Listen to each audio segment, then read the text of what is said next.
কত করে বিক্রি করছে পটল? 80 টাকা পটল। এই কারণ কি, আমি তো 40 টাকা দেখলাম, 60 টাকার পটল আপনি 80 টাকা কেন বেচতেছেন? তাহলে আপনি কি 15 টাকা পার কেজিতে লাভ করবেন না? এখানে যারা চাঁদাবাজি করে এই রোডটা, এবং এখানে এরা বলবে না, এরা তরকারি আড়ত থেকে কিনে আনে 40 টাকা, বিক্রি করে 80 টাকা। এখানে হয় ব্যবসা করলে পরিষ্কার করে বলতে হবে কাকে কাকে টাকা দিত, আর যদি না বলতে পারে তাহলে সেই দোকান, এত বড় একটা দোকান রাস্তার মধ্যে নিচ্ছেন, আপনার কাউরে আপনার ভাড়া দিতে হয় না, তাহলে আপনার থেকে তো আর ক্ষমতার সঙ্গে এই বাজারে আসবেন না। হ্যাঁ, আপনার বাড়ি কোথায়? আমি ঢাকায়। ঢাকা বাড়ি কোন জায়গায় থাকে? মিরপুর 1 নম্বর। মিরপুর 1 নম্বর। সবসময় কি এই বাজারে আসেন? হ্যাঁ, রিসেন্টলি করছি। আচ্ছা, তা আপনার কি 15 দিন বা 20 দিন আগে যে সবজির অবস্থা ছিল, একটু কি দামটা কমেছে? হ্যাঁ, কমেছে। এই পটল কত করে বিক্রি করছে পটল? 80 টাকা পটল। এই কারণ কি, আমি তো 40 টাকা দেখলাম ইয়েতে কারণ বাজারে। কোনটা? এটা কত করে কিনছেন? 60 টাকার পটল আপনি 80 টাকা কেন বেচতেছেন? তাহলে আপনি কি 15 টাকা পার কেজিতে লাভ করবেন না? না না না, এই যুক্তি দেওয়া যাবে না।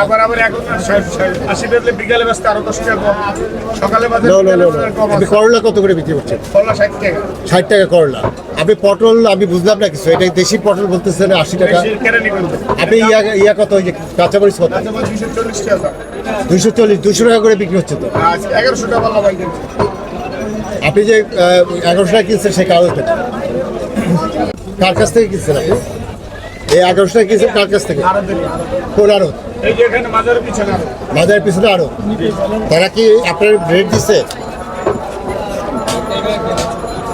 কোনটা আপনার মরিচেটা কোনটা কোনটা দিতেছেন? তো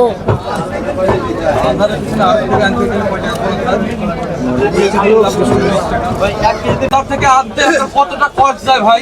এই মাজারের এখান থেকে আসলে সর্বোচ্চ 20 টাকা রিস্কা ভাড়া। না, আপনি ভাড়া বলেন না, এই যে এখন 65 টাকা করছে না, 80 বিক্রি করতেছে।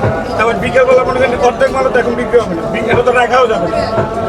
বিকেলে মনে করেন 60 ব্যস্ত হবে, 70 ব্যস্ত হবে। আচ্ছা, এখন আমাকে একটা কথা বলেন, 2 দিনও থাকে, এই দোকানটা থাকে তাহলে আচ্ছা শোনেন আমার কথা শোনেন, এই দোকানটা কি রাস্তার মধ্যে না?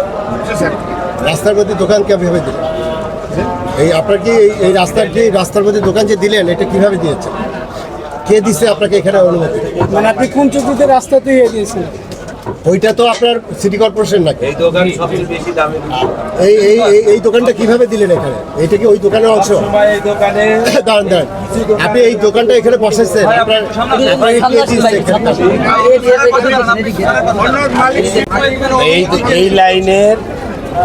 এই লাইনের কয়েকটা দোকান আছে, তারা সবচেয়ে বেশি দামে বেচে। একটু আপনার পরিচয়টা দেন।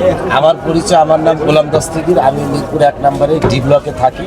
আচ্ছা, আমার ছেলেরা ওই যে বাজার তদারকে নামছে, কিন্তু সবচেয়ে বড় কথাটা হচ্ছে এখানে যারা চাঁদাবাজি করে এই রোডটা, এবং এখানে এরা বলবে না, এরা তরকারি আড়ত থেকে কিনে আনে 40 টাকা, বিক্রি করে 80 টাকা। তার মানে হচ্ছে চাঁদাবাজদের তারা চাঁদা দিতে হয় বিধায় এখন বর্তমানে কোনো চাঁদা নাই, দাম তো কমায় না, পটল 80 টাকা বেচতেছে, কেন তারা বিক্রি করতেছে? আমার প্রশ্ন তো আপনি তাকে বলেন যে তুমি আমাকে আড়তের চুতা দেখাও। এখন আপনি আগে বলেন যে এই যে দোকান এখানে বসেছেন রাস্তার মধ্যে, কার কাছ থেকে অনুমতি নিয়েছে? এটা হচ্ছে যার যার দোকানের সামনে শেষ। কে অনুমতি দিয়েছে? অন্য লোক ভাড়া করতো, তার থেকে নিশ্চয় চলে গেছে। হ্যাঁ, অন্য আগে আরেক লোক ছিল। তার ফোন নাম্বার আছে, ফোন নাম্বার বা কোনো ফোন নাম্বার ছাড়াই আপনি ভাড়া নিতে ভাড়া দেন, এই জায়গায় ভাড়া দেন আপনি? হ্যাঁ, ভাড়া দেয়, অবশ্যই ভাড়া দেয়, অবশ্যই দেন, ভাড়া দেয়। সে বললে হবে ডেলি দেখেন 1000 টাকা ভাড়া আছে বা 1200 টাকা ভাড়া আছে, বলবেন এটা তো রোড দিয়ে দিলেন। হাজার এই দোকানের জন্য সে অতিরিক্ত দাম এই সব বাড়ার কারণে তো দামটা বাড়ার কারণে এই যে আপনি বুঝতে পারছেন। আপনাকে বলতে হবে কার কাছ থেকে এই দোকান নিচ্ছে। রাস্তার মধ্যে তো দোকান হবে না, এটা যদি না বলতে পারেন তাহলে আপনার দোকান বন্ধ করে দিতে হবে। এবং প্রতিদিনের ভাড়া কত এটাও জিজ্ঞেস করেন। প্রতিদিন ভাড়া কত দিতে হবে? ভাড়া আগে 150 টাকা। 150 টাকা মাত্র। আর আপনার পজিশন কত টাকা দিতে হবে?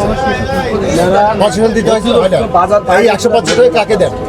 এই বাইরে এই মার্কেটের লাইটের সাথে আর কোনো টাকা লাগে না তাই তো আপনি তো বিশাল ক্ষমতাশালী একটা লোক এই এত বড় একটা দোকান রাস্তার মধ্যে নিচ্ছেন আপনার কাউরে আপনার ভাড়া দিতে হয় না তাহলে আপনার থেকে তো আর ক্ষমতাশালী এই বাজারে আসবেন না।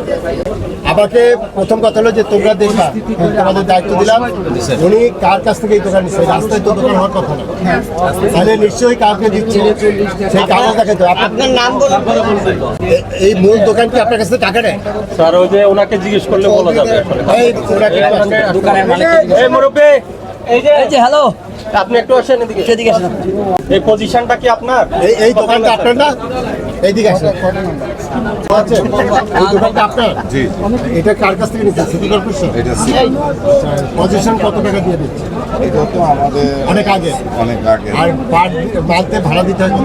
আমাদের মানলে ভাড়া নাই মাসিক মাসিক কত দিতে হয় মাসিক দিতে সেটাই তো আমি মান্থলি বললাম 200 কত টাকা জানি কিন্তু আপনার একটা পজিশনে বিরাট টাকা দিচ্ছে 20-25 লাখ টাকা এরকম একটা বড় অঙ্কের টাকা। বেশি গেছে বেশি গেছে মানে কত 30-40 লাখ টাকা 30-40 টাকা দিয়ে পজিশন দিচ্ছে আচ্ছা এই যে দোকানটা বসছে এটা আপনার দোকানে ডিস্টার্ব হচ্ছে না হ্যাঁ তা এইটার সাথে আপনার কোনো সংযোগ আছে তা আপনি যে এই এত টাকা খরচ করে এই বৈধভাবে দোকান নিচ্ছেন তাই ওকে এখানে বসতে দিচ্ছে ওরে এখানে বসতে দিছে না বলেন আপনি বলেন আজকে যদি মন খুলে না বলতে পারেন আর জীবনে বলতে পারেন এখনই বলেন এইটা অনেক বছর যাবত এই জায়গাটারে নেতারা দখল করে রাখে নেতারা দখল করে বিক্রি করছে এটা position। না পজিশন বিক্রি করে নাই ওনারা তা উনি তো বলছে যে কাউরে নাকি টাকা দেয় না এটা মনে করেন আমাদের সমিতি ওর থেকে